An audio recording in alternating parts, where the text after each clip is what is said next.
don't understand why I have to do the indentation here, I'll explain that later too. It all has to do with nesting when you have a statement that can contain other statements. All right, so we captured the logic in the spreadsheet, and I'll go ahead and save the spreadsheet to today's folder. I have to create a folder first. 13/01/31, the last day of the first month.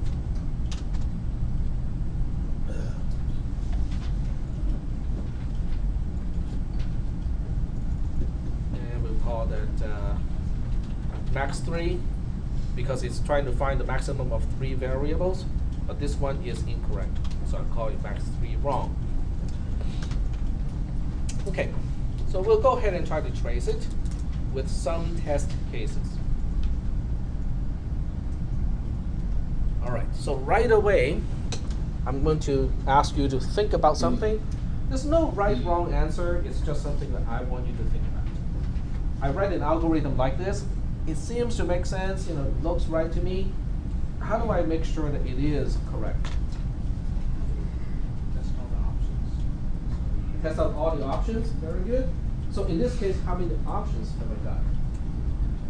At least 3. Sorry? Yeah, at least 3. I got at least 3. So, well, it's actually a little bit more than that, right? Now, it depends on how you look at this whole thing. I have 3 independent variables. Independent means, the values of w, x, and y, they're all given to me. They do not relate to each other. So I'm not computing y from x, and then I'm computing x from w. They can all be different, okay? If you consider integers stored in a computer, there's only so many values you can store with a 16-bit number, which is a pretty big number, but it's finite. Okay, so if w, x, y, each one is a 16-bit integer, then each one can assume one of 65,536 values. Okay, which means the total number of combinations of w, x, and y will be 65,536 to the power of 3. Okay, that's a pretty big number, but nonetheless, it is finite. Okay, there's an end to it. In other words, I can plug in every single possible value into x, y, and z and test each and every case to make sure that it is going to give me my answer. But that's only because this logic is really simple, and also only because integers in the computer programming setting has an upper bound and a lower bound. Okay? But it doesn't mean that the algorithm is correct. Okay? In other words, even if I test out every single possible case, which is 2 to the power of 48, possible cases, what if I change the integers to 32-bit? Can I infer the fact that it works well with 16-bit integers, that it will work with 32-bit integers? I cannot. Now with 32-bit integers, the total number of possible test cases becomes 2 to the power of 96, because 96 is 32 times 3. And that's a really big number. Okay, even with processors that we have today, it will still have to go through quite a bit of time before we can test every single possibility. So it looks like, exhaustively testing every single possible combination of the values of the incoming variables doesn't seem to be a very feasible solution. Now, feasible in something that is not feasible doesn't mean it is not possible. It's just that, it is not practical. Okay, it doesn't do you any good. All right, because I don't think anyone in this class, wants to wait for me to test, 2 to the power of, what was it again? 48. It's actually 48 because 16 times 3 is 48. Yep. How difficult would it be to make just a little program to run that logic and test all of the possibilities? To test all the possibilities, it's not difficult to write a program to do that. It's just that program will take a long time to finish. Now, there's another problem with that program too, because if you're testing this logic, do you know what z is supposed to be for each and every case? And how do you get that? That's what I'm right? saying. Now, so there are all kinds of questions like that. So in this class, I'll just do what most people do. Most people would just look at a dartboard and say, we'll just throw 4 darts on it. If those 4 darts, it'll work out okay, and then it's fine. All right? So we'll throw these 4 darts and see if it works. All right, so we'll start with, go ahead, question? Okay. All right, so we'll start with the first dart here. In fact, I'll just throw 2 darts. Remember, this is a conditional statement, so we need one comments column so that we can document, the true, false value of conditional statements, conditions, I should say.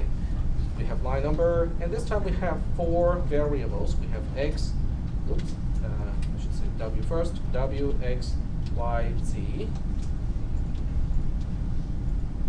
I can resize all the columns at once, like so. And this is the precondition. We'll try something, fairly simple, 3, 1, 2. And z is the one that doesn't need to have a particular value because we're going to change it anyway. We go to line 1, and then we have to say, what is the condition? W is greater than x. Is that true or false? True. True. And what about w is greater than y? That's true. True and true is true. All right, so where do we go next? We go to line 2. Very good. Line 2. What does line 2 do? Everything stays the same when z becomes 3. Exactly. So this is basically a shorthand, a short form of what we usually do. I don't copy the values, from one row to the next unless it is changing.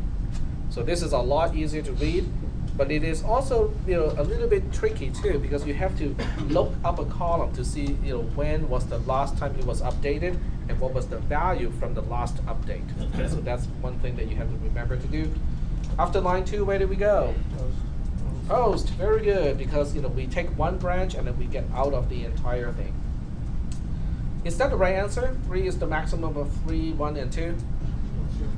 Seems to work fine. All right, so I'll do the lazy thing. I actually clicked already, and the computer is dozing off.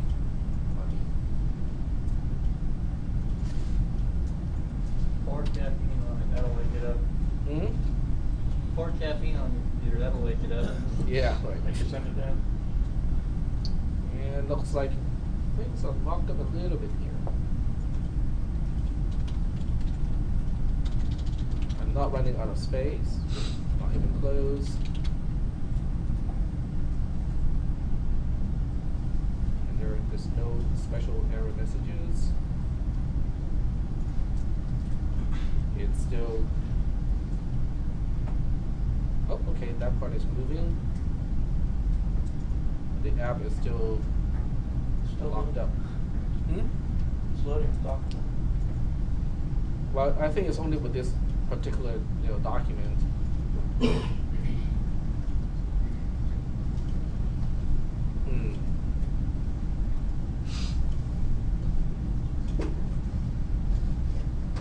I think it has to do with my flash drive more than anything else.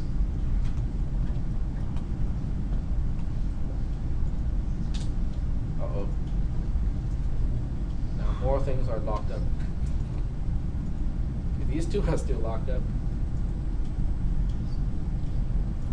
Of that.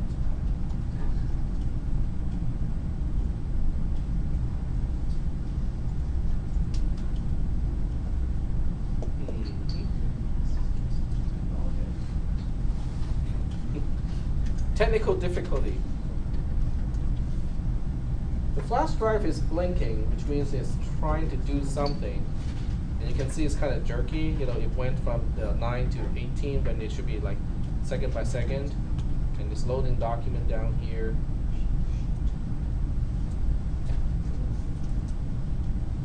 Everything seems to be back now. It's very strange.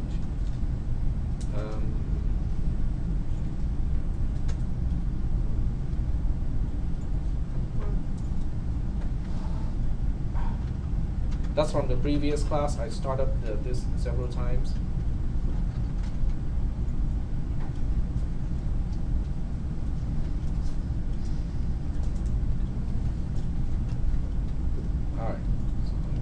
keep that one in the background. Work with this one now. Okay, so copy, paste, and this time we'll do. How about this one? 132.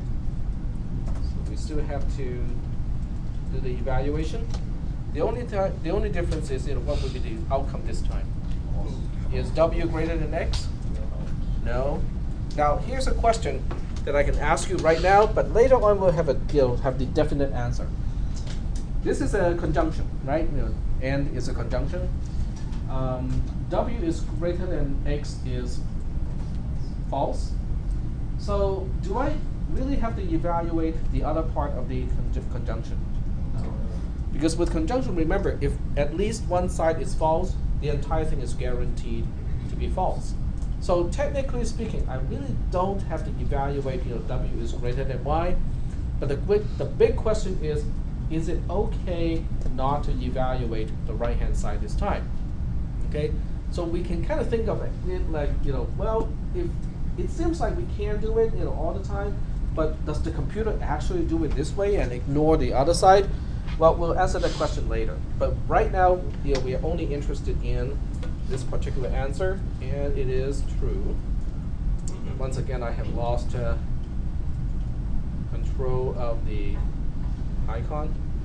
Let's see if I can try to close some of the applications that I don't need. And it's loading the document. Doesn't make any sense.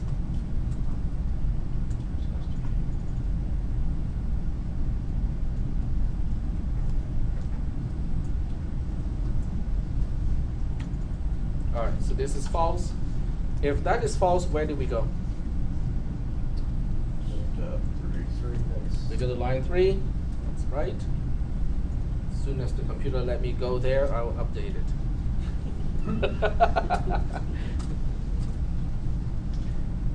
I think I might need to get a new flash drive. I think this one is going out.